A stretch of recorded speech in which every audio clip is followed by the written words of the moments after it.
Hello everybody, it's Kate here. My question today is, do you love your team? And I'm confident that there are lots of leaders and managers who do love their teams, and they are very grateful for the work that they do, and they like to show their love and demonstrate their love for their team by looking after them and taking them out for dinner at Christmas time and doing a whole range of different things. But one of the things that I would like leaders and managers to be really good about when they're demonstrating their love of their team is that they provide them with really clear boundaries and guidance and expectations about what they'd like to achieve as part of the business. So I like them to have a clear vision, a clear mission, so that people know where they're going and they know how the decision-making process is done. So when we love our teams, the best way we can do that is not only to show appreciation, but it's to show respect for the members of our team. Regardless of who you are, everybody is seeking to be feelings of respect. The way in which we show our respect and our love of our team is to make sure that we have clarity in our workplace, and we need clarity around roles and responsibilities. We need to have clarity around the decision-making process. That's a really important one.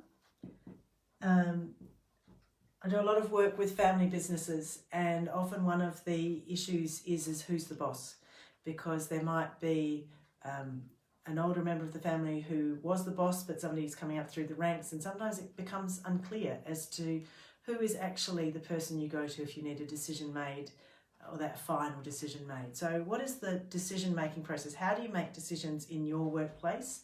And that needs to be really clear, because then people can trust that process, and that's really, really important. So what are the roles and responsibilities? People need to have clear boundaries about what the expectations are. And then we need to have clarity around decision-making process, roles and responsibility.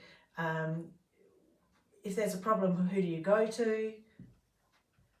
And the final one is you need to have an understanding of what people's expectations are.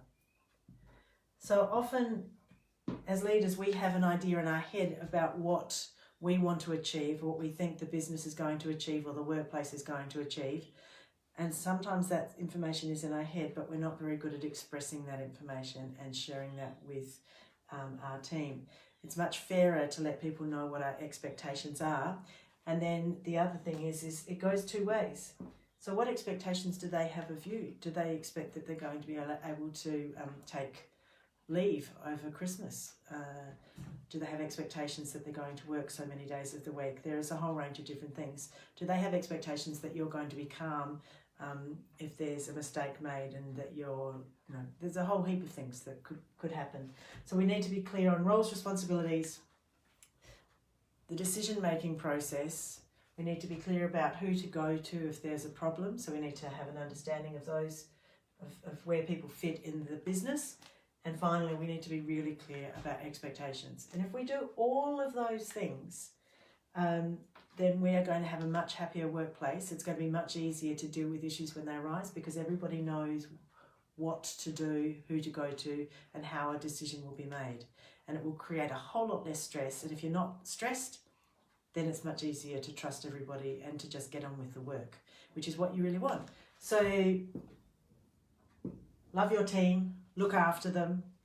As you can see, I'm an artist. And have fun, enjoy, look after your team, love them, and they'll love you back. Okay, see ya, bye.